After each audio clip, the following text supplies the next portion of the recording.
नमस्कार, रेसिपी सफर चॅनेलवर पुन्हा एकदा सगळ्यांचं खूप खूप स्वागत। आजच्या व्हिडिओत बघणार आहोत आपण मंदिरात बनवला जाणारा प्रसाद सांज्याचा शिरा किंवा लापशी रवा सुद्धा म्हणू शकतो आपण याला। एका भांड्यात तेल तापत ठेवलेलं आहे मी, त्यावर 4 लवंगा टाकलेल्या आहेत आणि 1 वाटी रवा भाजून घ्यायचा आहे। रवा फुलेपर्यंत भाजून घ्यायचा आपल्याला। 4 ते 5 मिनिटं लागतात। गॅस मीडियम ठेवायचा आहे, फार घाई करायची नाही। रवा व्यवस्थित फुलून येतो, फुलायला सुरुवात झालेली आहे, बघू शकताय तुम्ही। लग्नात सुद्धा आवर्जून हा सांजा बनवला जायचा, पण आजकाल त्याची जागा खूप साऱ्या मिठाईंनी घेतलेली आहे। मंदिरात महाप्रसादाच्या वेळी सांजा आवर्जून बनवला जातो। बघा, रवा फुललेला आहे, पांढरा शुभ्र दिसतोय, सगळे कण फुलून आलेले आहेत त्याचे। लवंग घातल्यामुळे खूप छान टेस्ट येते। आता 1 वाटी गूळ घेतलेला आहे मी। 1 वाटी रव्यासाठी 1 वाटी गूळ। तुम्हाला खूप गोड हवा असेल तर 1.25 वाटी किंवा 1.5 वाटी पण घेऊ शकता। त्यामध्ये गरम पाणी टाकायचं आहे। 1 वाटीसाठी 4 वाटी पाणी टाकायचं आहे। गूळ लगेचच विरघळतो आणि त्यामध्ये हे खोबऱ्याचे काप आणि काजू टाकायचे आहेत आवडीप्रमाणे।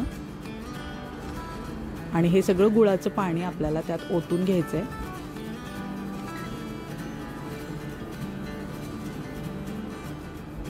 झाकण झाकूया आता पटकन, म्हणजे रवा छान फुलून येतो।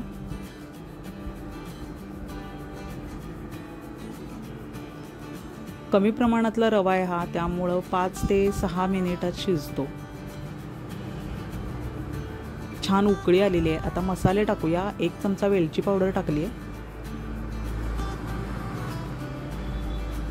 त्यानंतर 1 चमचा सुंठ पावडर टाकायची आहे। वेलची आणि सुंठ पावडर अगदी आवर्जून टाकलीच पाहिजे या रव्यात। त्यानंतर कणभर मीठ सुद्धा टाकायचे। आता सगळं नीट मिक्स करून घेऊया आणि आता मऊ मोकळा शिजेपर्यंत झाकण झाकायचे।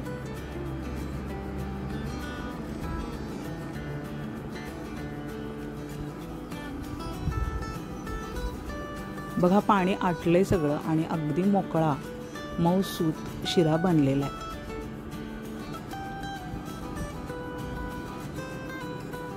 खूप सुंदर बनतो हा सांजा, एकदा नक्की बनवून बघा। नैवेद्यासाठी मी काढून घेतेय ताटात। रेसिपी सफर चॅनेल नक्की सबस्क्राईब करा, शेअर करा, लाईक करा। सांजा कसा बनला हे सांगायला कमेंट नक्की करा। पुन्हा भेटूया अशाच सुंदर नवीन रेसिपीसह पुढच्या भागात। तोपर्यंत निरोप घेऊया। धन्यवाद।